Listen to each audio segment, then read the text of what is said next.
Do you think crystal clear water means your turtle is living in a clean water? My water was perfect, the filter was expensive, the flow was strong, but when I checked my pH, it was showing 5.9. And the surprising part, the filter wasn't broken. It is just it had not been maintained properly. If you own a turtle with a canister filter, this video might completely change how you maintain your tank. Vanakkam Turtle family, this is Ram from Miami. In today's video, I'm going to explain why your turtle water slowly change acidic, what that actually means, and how is your canister filter involved, and what you need to do before it affects your turtle's health. What is pH? Let's keep it simple. pH generally tells whether the water is acidic or alkaline. 7 is neutral. Anything less than 7 is acidic. Anything above 7 is alkaline. For radius sliders, I like keeping the pH somewhere between 7.2 and 7.6. Anywhere from 6.8 to 7.8 is generally safe as long as it remains stable. Your turtle cares much more about a stable water than constantly trying to change the water to hit that perfect pH number. This is where most turtle parents go wrong.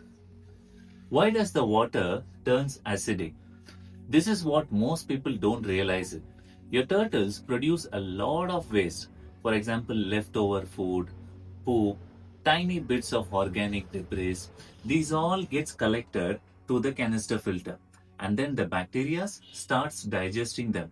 As in they start digesting the waste, the acids are produced in the filter.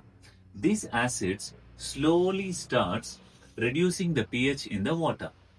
The pH itself is not a disease when it is decreasing, but it is a warning sign that the organic waste are getting accumulated in the filter and it needs maintenance. Before we go through each section of this canister filter, let's understand how this canister filter works. First, through the submersible motor in the tank, the water is collected through this pipe and it goes through the bottom of the canister filter. So in my canister filter, the water enters from the bottom and it flows upward through each layer before entering back into the turtle tank.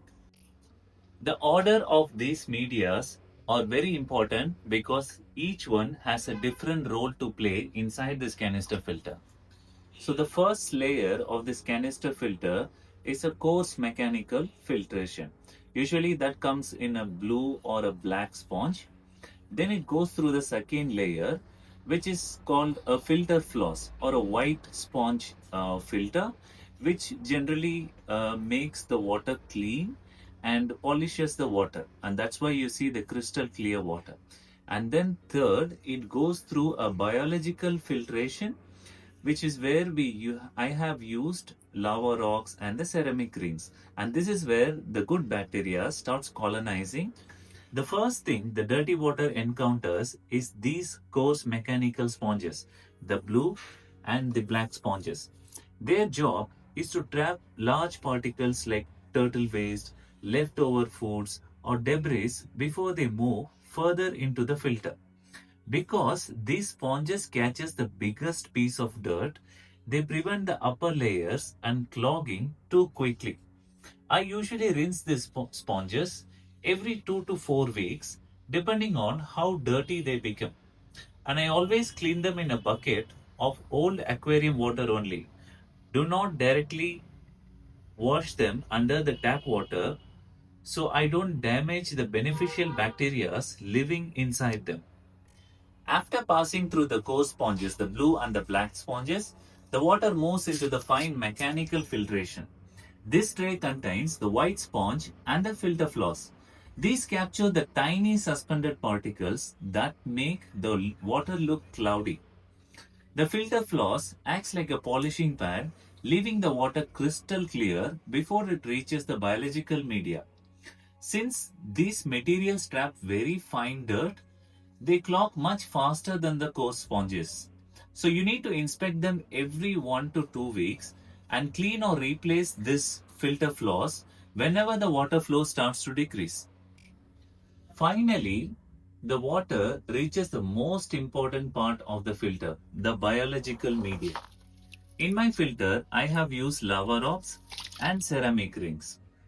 These rocks are full of microscopic pores that provide an enormous surface area for the beneficial bacteria to live. These bacteria are the one which convert toxic ammonia produced by turtle waste into nitrite and then into much safer nitrate. Without these bacteria in this lava rock, even perfectly clear water can become toxic. This is why I almost never replace my lava rocks.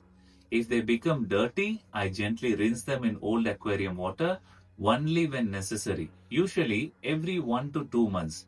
I never wash them under tap water because chlorine or chloramine can kill the bacterial colony you have spent months building. By the time the water that flows through all these three stages, the coarse mechanical filtration, and then it passes through the fine mechanical filtration, and then biological filtration, it flows back into the turtle tank much cleaner and safer for your turtles. That is why understanding your canister filter is as much as important as buying one, because these are the living ecosystem that runs 24 hours a day to keep your turtle healthy. I also get asked or even suggested by some followers to start using the activated carbon filtration, but I personally don't prefer activated charcoal because activated charcoal filtration is basically can be used to remove medication after treatment or to remove the odors or the discolorization. If I had to choose between an activated charcoal or a healthy biological media, I will always prefer this type of biological media. Let's talk about the biggest mistake people make. The biggest mistake people make isn't buying a small filter. It's about killing the good bacteria inside it. So what people do is generally remove the sponges and the mechanical filtration and they directly clean them under a tap water. Tap water contains chlorine and chloramine that can almost eliminate all the good bacteria, destroying the complete ecosystem, which in turn spoils the healthy turtle tank. Let's understand the water changes. Your filter doesn't replace the water changes. This is a huge misconception. The filter, while keeping the water clean, you should also do a partial water changes. I usually recommend 25 to 40% of water changes every week. And if your pH has already crashed, do not panic and change the entire water. Do a gradual change of dechlorinated water, which can help raise the pH. Meanwhile, you can also clean the canister filter and do the maintenance. So when should you check your pH? You don't have to test your pH every single day. I usually recommend checking your pH 24 hours after you set up a new aquarium or every 1 or 2 months whenever there is some smell in the water or you see discolorization in the water or even if you see your turtle is seems to find unwell, then check the pH. If the pH is low, then gradually increase the water and also do the filter maintenance. Please do not add any chemicals to raise the pH in the turtle tank. Your filter doesn't fail overnight. It slowly fills with waste. And if you ignore it, the water quality keeps declining it even if the turtle tank water looks clean. Healthy turtles don't come from an expensive equipments. They come from an understanding of how these equipments work. If this video helped you understand your filter better, do subscribe to my Ame. And if you have any doubts about your water quality or your turtle tank setup, please do DM me on my Instagram at my.ame and I'll be more than happy to help you. See you on the next.